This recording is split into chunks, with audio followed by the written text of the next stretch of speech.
नमस्कार दोस्तों,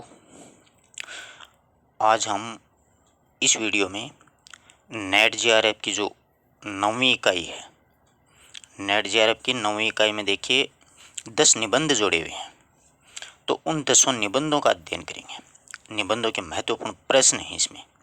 देखो, पूरे निबंध तो नहीं डाल सका, सिलेबस कुछ बड़ा है, कोशिश करूँगा कि निबंध भी कुछ डालने की, उसका सारांश डाल देंगे। इसमें अपना प्रश्नोत्तरी का अध्ययन करेंगे। निबंधों से संबंधित महत्वपूर्ण प्रश्न है 20-25, उनका अध्ययन करेंगे। तो सबसे पहले तो अपन को ध्यान होना चाहिए कौन सा निबंध है। देखो, कोई भी रचना हो साहित्य से संबंधित, अगर हिंदी साहित्य की आप किसी भी कंपटीशन की तैयारी कर रहे हैं तो रचनाओं का अपन को अच्छे से याद होना बहुत ही ज़रूरी है। तो यहाँ तक का जो मैटर है वो तो हर एग्जाम के लिए ही महत्वपूर्ण है। पूछा जा सकता है परीक्षा में कि शिव शंभू के चिट्ठे किसका निबंध है, तो बाल मुकुंद गुप्त का।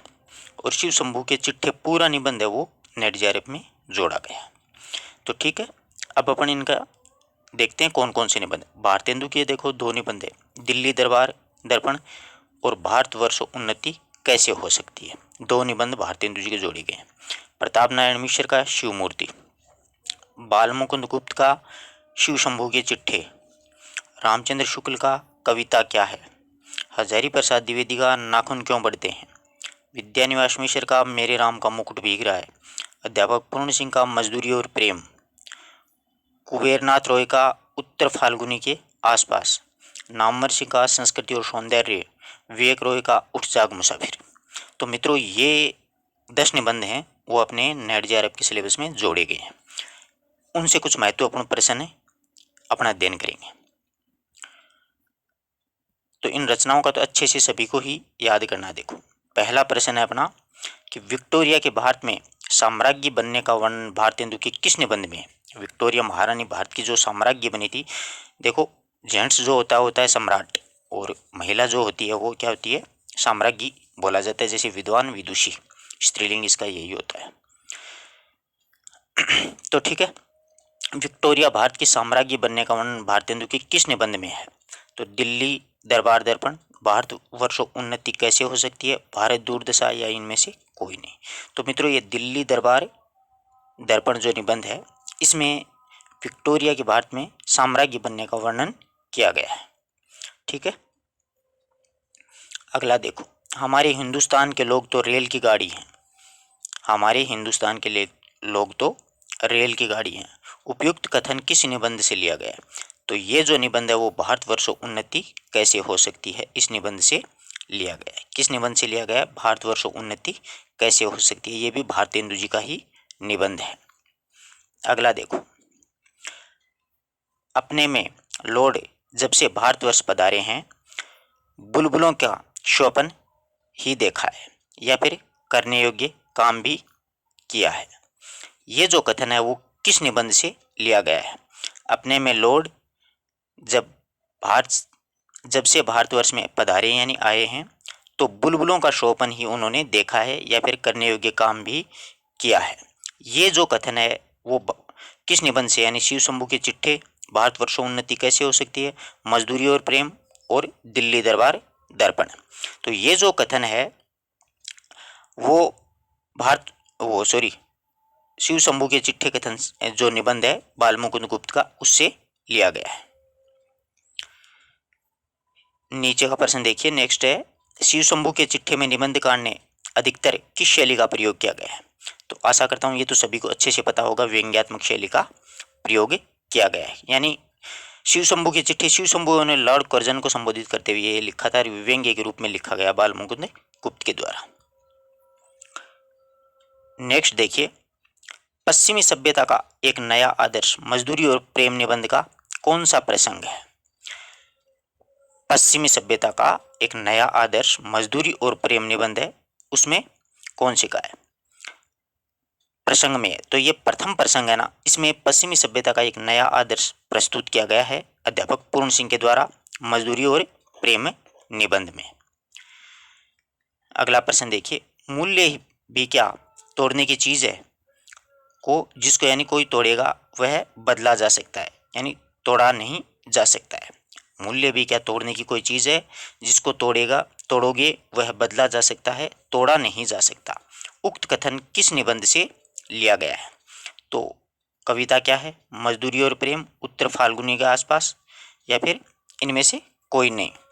तो मित्रों ये है मजदूरी और प्रेम से लिया गया है। कुबेरनाथ रॉय का प्रथम निबंध संग्रह का नाम बताइए। कुबेरनाथ रॉय का प्रथम निबंध संग्रह, निषाद बांसुरी, गंधमादन, प्रिया नीलकंठी, इनमें से कोई नहीं। तो मित्रों प्रिया नीलकंठी जो निबंध संग्रह है वो कुबेरनाथ रॉय का प्रथम निबंध संग्रह माना जाता है। नेक्स्ट देखिए, मराल निबंध किसका है? मराल निबंध किसके द्वारा रचित यानी लिखा गया है? तो आशा करता हूं सभी को पता होगा, मराल है वो कुबेरनाथ रॉय का निबंध है। अब अक्सर अपन बोलते हैं दरअसल, सही शब्द क्या होता है? दरअसल होता है। दरअसल 40 से ज्यादा जीना असभ्यता है, अश्लीलता है, अनैतिकता है। भला 40 से आगे कौन जीता है? उक्त कथन किस निबंध से लिया गया है? दरअसल 40 से ज्यादा जीना असभ्यता है, अश्लीलता है और अनैतिकता है। ये जो कथन है वो उत्तर फाल्गुनी के आसपास निबंध से लिया गया है। नेक्स्ट देखिए, भारतेंदु युग में किस प्रकार के निबंधों का लेखन हुआ था? बहुत अच्छा प्रश्न है। भारतेंदु युग में किस प्रकार के निबंधों का लेखन हुआ था? तो मित्रों भावात्मक या व्यंग्यात्मक, काव्यात्मक और विचारात्मक, सांस्कृतिक और समीक्षात्मक, या फिर सभी? तो मित्रों भारतेंदु युग में भावात्मक और व्यंग्यात्मक निबंध ही लिखे गए थे। निषाद बांसुरी किसका निबंध संग्रह है? निषाद बांसुरी कुबेरनाथ रॉय, विवेक रॉय, हजारी प्रसाद द्विवेदी या फिर शुक्ल? तो निषाद बांसुरी कुबेरनाथ रॉय का निबंध माना जाता है। ठीक है। उत्तर फाल्गुनी के आसपास की विधा क्या है? अक्सर ऐसे भी प्रश्न बना लिए जाते हैं। उत्तर फाल्गुनी के आसपास ये विधा निबंध है ये। ठीक है, क्या है? निबंध है। उठ जाग मुसाफिर निबंध संग्रह में लगभग कितने निबंध हैं? बहुत अच्छा प्रश्न है। उठे जाग मुसाफिर मुसाफिर निबंध संग्रह में लगभग कितने निबंध हैं? तो दोस्तों उठ जाग मुसाफिर में 8 हैं, 9 हैं, 10 हैं या फिर 11 हैं। तो इसमें 10 निबंध हैं। ध्यान रखिएगा कितने निबंध हैं? 10 निबंध हैं। मनबोध मास्टर की डायरी किसका निबंध है? मनबोध मास्टर की डायरी ये विवेक रॉय का निबंध है दोस्तों। ध्यान रखना किसका है? विवेक रॉय का निबंध है। अंत में आपसे एक या दो ऐसे प्रश्न पूछे जाएंगे जो कि अपन क्या करते हैं, अक्सर देखते ही उत्तर दे देते हैं, और वहाँ पर किस प्रकार से गलत होगा वो मैं आपसे प्रश्न पूछूंगा। मैं आपसे वादा करता हूँ आप 90% विद्यार्थी उस प्रश्न का उत्तर गलत दोगे। देख लेना चाहिए। अंत में एक प्रश्न पूछूंगा आपसे। तो मनमंथ बोध की डायरी है वो विवेक रॉय का निबंध है। अल्पज्ञ पिता बड़ा दयनीय जीव होता है किस निबंध का कथन है? ये कथन अच्छे से ध्यान में रखना। अक्सर कहानियों, निबंधों, नाटकों और उपन्यासों में से ऐसे कथन अक्सर उठा लिए जाते हैं। तो अल्पज्ञ पिता बड़ा दयनीय जीव होता है, ये जो कथन है वो नाखून क्यों बढ़ते हैं हजारी प्रसाद द्विवेदी जी का कथन है। ध्यान रखिए इस बात का। अच्छा कथन है, परीक्षा में पूछा जाने योग्य कथन है। आगे देखिए, यह बहुत महत्वपूर्ण कथन है। मनुष्य की मनुष्यता यही है कि वह सबके सुख और दुख को सहानुभूति के साथ देखता है। वह यह आत्मनिर्मित बंधन नहीं, मनुष्य को मनुष्य बनाता है। नाखून क्यों बढ़ते हैं निबंध में यह कथन किसके द्वारा कहा गया है? बहुत अच्छा प्रश्न है। देखो पढ़ो, मनुष्य की मनुष्यता यही है कि वह सबके सुख दुख को सहानुभूति के साथ देखता है। यह आत्मनिर्मित बंधन ही मनुष्य को मनुष्य बनाता है। यह गौतम बुद्ध के द्वारा कहा गया कथन है। नेक्स्ट देखिए, नाखून क्यों बढ़ते हैं निबंध में यह किसके द्वारा कहा गया है कि बाहर ही नहीं भीतर की ओर हिंसा को मन से दूर करो, मिथ्या को हटाओ, क्रोध और द्वेष को दूर करो, लोक के लिए कष्ट सहो, आराम की बात मत सोचो। ये कथन है वो किसके द्वारा कहा गया है? नाखून क्यों बढ़ते में एक जवान ने कहा था, या फिर एक बूढ़े ने, या फिर एक मुसाफिर ने, या फिर लेखक के गुरु के द्वारा कहा गया है ये कथन। ध्यान रखिएगा, लेखक के गुरु के द्वारा कहा गया है ये कथन। ठीक है ना? इस प्रकार के कथन आप नोट करते जाइए साथ साथ। नेक्स्ट देखिए, मेरा मन पूछता है किस ओर मनुष्य की किस ओर बढ़ रहा है, पशुता की ओर या फिर मनुष्यता की ओर? मेरा मन पूछता है किस ओर मनुष्य किस ओर बढ़ रहा है, यानी पशुता की ओर बढ़ रहा है या फिर मनुष्यता की ओर? यह कथन किस निबंध से लिया गया है? तो देखिए नाखून क्यों बढ़ते हैं, उठ जाग मुसाफिर, कविता क्या है, कोई नहीं, तो नाखून क्यों बढ़ते हैं निबंध से ये कथन लिया गया है। मिट्टी की ओर किसका निबंध है, मिट्टी की ओर किसका निबंध है, हजारी प्रसाद द्विवेदी का, रामधरी दिनकर का, शुक्ल का या नगेंद्र का। तो ये कथन, ये जो निबंध है मिट्टी की ओर, ये रामधरी दिनकर का निबंध है। ठीक है, किसका है, रामधरी दिनकर का। लॉर्ड कर्जन की समयावधि कब से कब तक थी, यानी भारत के वो वाइस राय कब से कब तक रहे थे, 1899 से 1905, 1890 से 1940, 1850 से 1900 या फिर सभी। तो लॉर्ड कर्जन है वो 1899 से 1905 तक भारत के वाइस रॉय रहे थे, और इनको संबोधित करते हुए ही व्यंग्यात्मक निबंध वो बाल मुकुंद गुप्त के द्वारा शिव शंभू के चिट्ठे के नाम से लिखा था। आगे देखिए, हजारी प्रसाद द्विवेदी ने कौन सी पुस्तक परिवर्धित रूप से प्राचीन भारत के कलात्मक विनोद किस शीर्षक से छपी थी, यानी उसका शीर्षक क्या था। प्राचीन भारत का कलात्मक विनोद जो पुस्तक है वो उसका शीर्षक क्या था, ये पूछा अपन को। तो पहला ऑप्शन है प्राचीन भारत का कलात्मक रूप, प्राचीन भारत का एक विकास, प्राचीन भारत का कला विकास, प्राचीन भारत और कला। तो हजारी प्रसाद द्विवेदी ने प्राचीन भारत के कलात्मक विनोद है वो पुस्तक, उसका शीर्षक था प्राचीन भारत का कला विकास। क्या था उसका शीर्षक, प्राचीन भारत का कला विकास। आ रही है ना बात समझ में।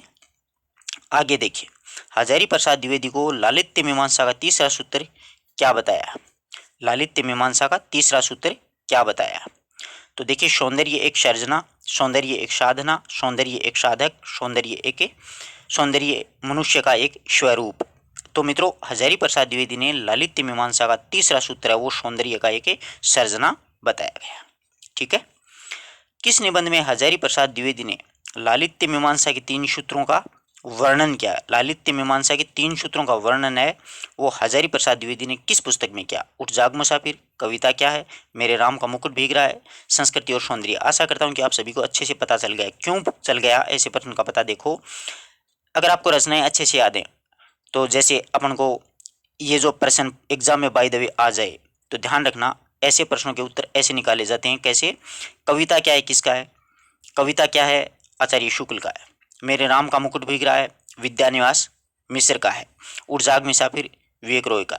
तो अब बचा कौन सा है, संस्कृति और सौंदर्य। तो यही उत्तर है इसका सही माना जाएगा। तो ध्यान रखिएगा, ऐसे एग्जाम्स में जो प्रश्न आते हैं तो इनके उत्तर इस प्रकार से भी आप चाहो तो निकाल सकते हो। अपन को चारों ऑप्शनों का अगर पता हो कि कौन सी पुस्तक किस लेखक की है तो उत्तर निकल जाता है। ठीक है ना, ध्यान रखिएगा ऐसा भी। अशोक के फूल केवल एक फूल की कहानी नहीं है, भारतीय संस्कृति का एक अध्याय है। बहुत अच्छा कथन है कि अशोक के फूल केवल एक फूल की कहानी नहीं है बल्कि भारतीय संस्कृति का एक अध्याय है, और इस अध्याय का अनंग लेख पढ़ने वाली हिंदी के पहले व्यक्ति कौन थे। तो उपयुक्त पंक्तियां किस निबंध से ली गई हैं। तो अशोक के फूल शब्द को यानी देखते ही अपन को पता चल जाना चाहिए कि ये कहाँ से उठाया गया है। तो ये आसानी से पकड़ सकते हैं अपन, अशोक के फूल से ही ये कथन है वो लिया गया है। हजारी प्रसाद द्विवेदी का निबंध है, बहुत अच्छा निबंध है।